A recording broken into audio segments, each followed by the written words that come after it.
Hello folks, my name is Tony. I'm with 24/7 Electric, and today we're going to go over some receptacles.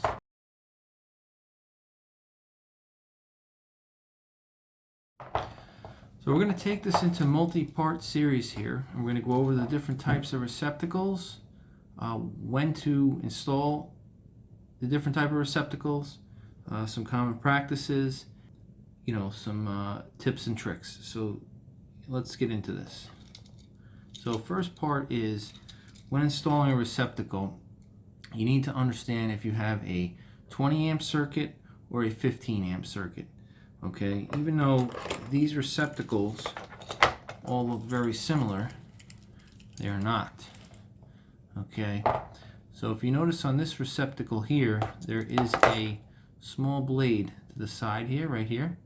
Okay, and that designates that it is a 20 amp receptacle. So if you have a 15 amp line, okay, number 14 gauge wire, you cannot install a 20 amp receptacle in that line. Okay, that would be a violation of the National Electric Code, and you cannot do it. The only one you can use would be a normal outlet like this with no sideways plug. Okay, again, so the difference is this having the sideways plug designates it's a 20 amp receptacle. So if you have a 15 amp line, you may only use a 15 amp receptacle. So you might be asking, how do we tell if it's a 14 gauge wire or 12 gauge wire? Well, one of the ways you can tell is by looking at the wire. Okay, it's going to be written somewhere on that wire, which is going to be a little hard to see in the camera here, but it will be written on here, and it's going to say either 12 AWG, American wire gauge, or 14. Okay, so again, if it's a 20 amp receptacle, you need to use 12 gauge wire. There are certain instances where that's not the case, but for all intents and purposes, that is the case here. So you need to make sure you check that. The other way you can tell is if you have a pair of strippers you're going to need. Okay, they are marked on the strippers themselves. Typically, they will give you a number here, and what you can do is you can look at that number. So here's our 12 right here. All right, it's pressed in. All right, it should be very lightly, okay, that you'll be able to strip it. Okay, if it's the 14, it'll be, you'll be looking at the smaller number. The other way you can tell is that typically the yellow is 12 and the white is 14, but definitely always check, because there are certain instances where if it's older, it's not the case. So definitely check before you just do. The other way you can check also is by the breaker. If it's 20 amp or a 15 amp breaker, that's also another way to tell. When in doubt, you can always go lower. You can always put in the 15. If you have a 20 amp circuit, you are allowed to put a 15 amp outlet in. It just cannot be the other way around. You cannot put a 20 amp outlet in a 15 amp circuit. So again, I know it sounds backwards, but that is correct. You cannot put a 20 amp outlet in a 15 amp circuit. All right, now that we've covered the wire sizes, we're going to talk about if you have a ground or not. That's also going to dictate a different type of outlet. So if you are missing the bottom hole, which is the ground, okay, this hole here. So if your outlet looks like this in the wall, you do not have a ground. Therefore, you cannot legally put in a 3-prong outlet. Again, I'll repeat that. If you are missing the ground wire, you cannot put a 3-prong outlet in. Your only option is to do a GFI or do a GFI breaker or rewire. You cannot put a 3-prong in a non-grounded situation. Obviously, it will work if you do. Many people do it. However, it is not correct, and you run the risk of, if you have an issue with grounding, you will get electrocuted. All right, so moving on to our wire stripping process here. So we have to prepare these. You know, if you have new wires or not. You know, generally if you have enough wire, cut the old pieces off and we will prepare them. So there are a couple of different style outlets as far as how the screws mount. If you have this style here, where there is no, where you can't push the wire in the back, then you need to make a hook. All right, so we're going to go over that one first. So generally speaking, again, you pick what size wire you have, either a 12 or 14, okay? Push down a little bit. If you want to twist a little, that's fine too. It should come off nice and easy. And you're going to have a wire about that size, okay? Some of the older outlets used to put a gauge on the back. Let's see if any of these have it. Yeah, see, right here, it's written strip gauge, okay? And you can use that to gauge how long you need your wire to be, okay? Right there. So we're pretty much dead on the money there. All right, and the next step is to bend that wire. So you can go maybe like, you know, a third of the way down and sort of start to make a nice hook, okay? So you want it to kind of look like that, all right? Do the same thing for the white here, okay? All right, and then we're gonna make a hook, okay? So you should have 2 hooks there. And then lastly, we'll do the ground. Typically the ground is bare, sometimes it is not, depending on what type of wire it is. Here we're using Romex, which is, you know, flexible, typically done in residential applications. If you have MC wire, you're gonna have metal coming out here. So there's all different applications, but today we're just talking about a simple residential, so we don't confuse you. Now, as far as the outlet goes, okay, there is colors. You need to pay very careful attention to these colors. There's brass, okay, and then there's silver, okay. Silver will always be your neutral, and brass will always be your hot, okay. Now, in the real world, you may have a red, or you may have black, you may have other colors. So you need to differentiate which is your hot and which is your neutral. All right, that can be discussed in a different video, but for here, we're just going to stick with black is hot, white is neutral. All right, very important. Now, if for some reason these screws get mixed up or you don't know what is what, you can take a look at these prong sizes here. So there is the fatter one and there's the skinnier one. The skinnier one will always be the hot and the fatter one will typically be the neutral. And obviously the small hole is the ground. So hot, neutral, ground, okay? Hot is brass, just remember that, all right? Now, you take your wire and you want to go in the direction that you're going to turn the screw. So you're going to turn the screw this way, right? So clockwise, okay? So you want to put your hook in that direction, okay? You don't want to put it in the other way because then when you screw it, it's going to twist it around the wrong way. So you want to put it in this way, okay? And it's going to look something like that. Now what I typically do, okay, to make it a better installation, is I will take my strippers and I will pinch that wire to close it, okay? So that it is closed and in there so that it fits nicely. And we'll get our screwdriver. Most outlets have a square tip on there, which is called a Robinson, or you can even use Phillips, but I don't recommend the Phillips because you usually don't get enough grip on it. Typically use a straight screwdriver, all right? And you're gonna crank these down pretty good. You know, don't be shy. You know, it's better off to be tight. I mean, don't over tighten it where you're gonna break it, but give it tight, you know. Always give it a pull on it, make sure you're good. Then you can tighten the other one because we're not using that. That would be if you had an in and an out. So if you had multiple wires in this box, that's what you'd use. Okay.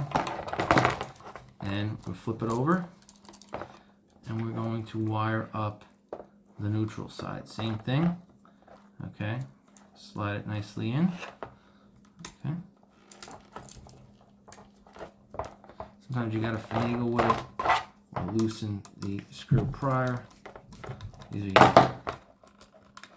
Okay, and then again, I like to take this and sort of pinch it. Okay. Sometimes you gotta play around with it a little bit. Pinch it. See? And now you know that that is not coming off before you even tighten this down. Tighten it down. Okay.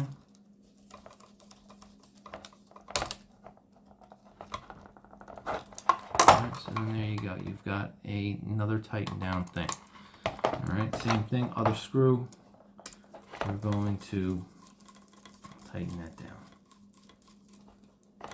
And the last one is going to be your ground, which is up here. Which will be the green screw. Okay, again, we got to kind of open these up a little bit. Sometimes loosen the screw here a little bit. Okay, pull that one through. And it's going to be sticking out like that. All right, and you are going to pinch this down. Okay, now that cannot fall off. Tighten this down. All right. It is now tightened down. So now you now have your 3 wires. Double check, okay, that we have our hot, our neutral, and our ground. Now, when we are putting this wire back in the box, you don't want to just take this and shove it in.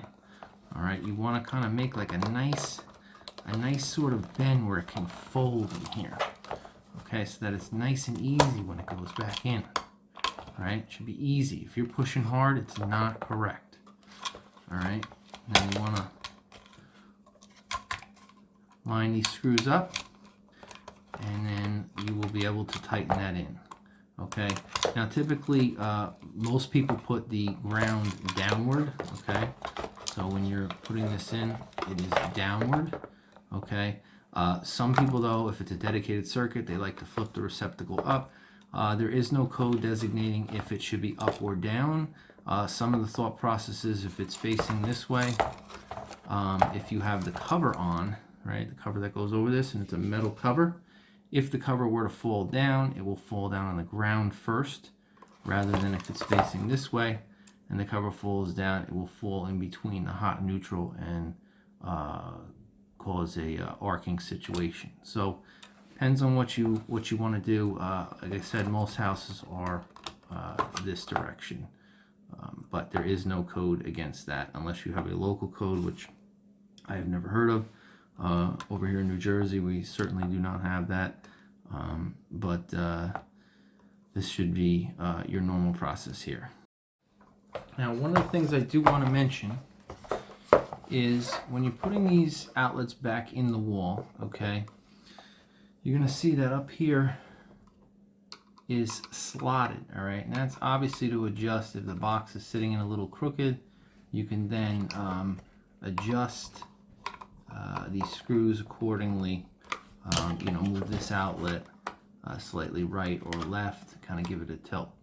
Now, one of the tips and tricks here is if you have a double gang box and you have 2 receptacles side by side, it can be tricky to line up the cover. However, if you always make it so that, see this elongated hole here, that this is in the middle, okay, on both the top and the bottom, you will always line that cover up correctly the first time. One of the other tricks is if this box is a gray box, which typically is a supply house, this is a blue box, which usually comes from Home Depot or one of the homeowner supply houses. If it is a gray box, when you go to put these screws in, you can actually take your screwdriver and push very hard into it, and those screws will push in automatically, and then the last part you tighten it up. So it does save you a little bit of time. Obviously, if you're doing a ton of these, you want to have a drill with you know, the appropriate tip.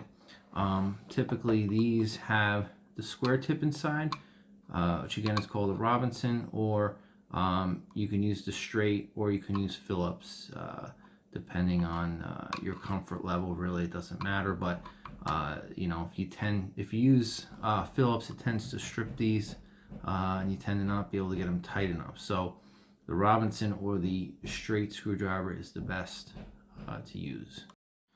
One of the last items we'll go over today is if you have a receptacle that has sandwich plates on there.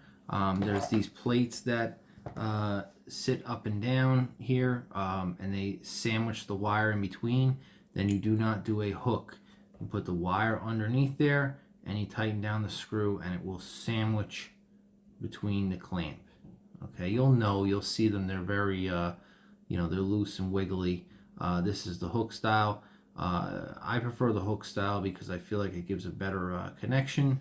Obviously, it's a little more labor intensive, so if you're doing a lot of these, you may want to go with the sandwich style.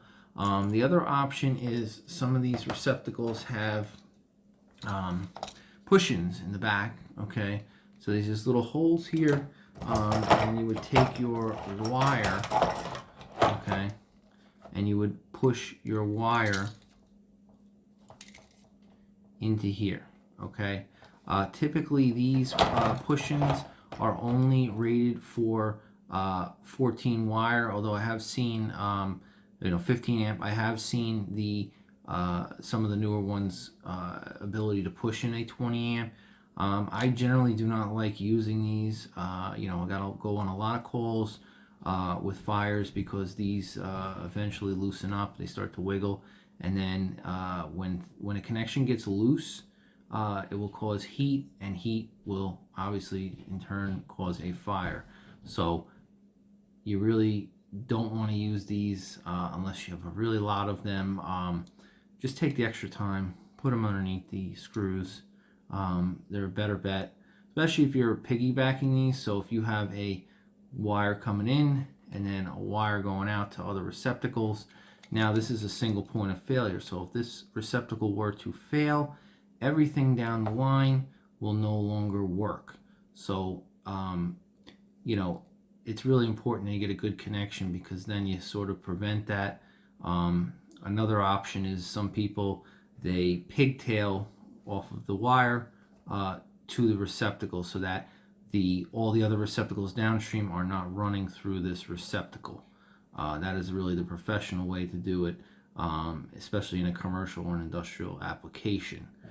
It's not necessary for the house, but again, if you have a lot of heavy things, you know, to me it's peace of mind. What does it take an extra, 30 seconds, minute to do it?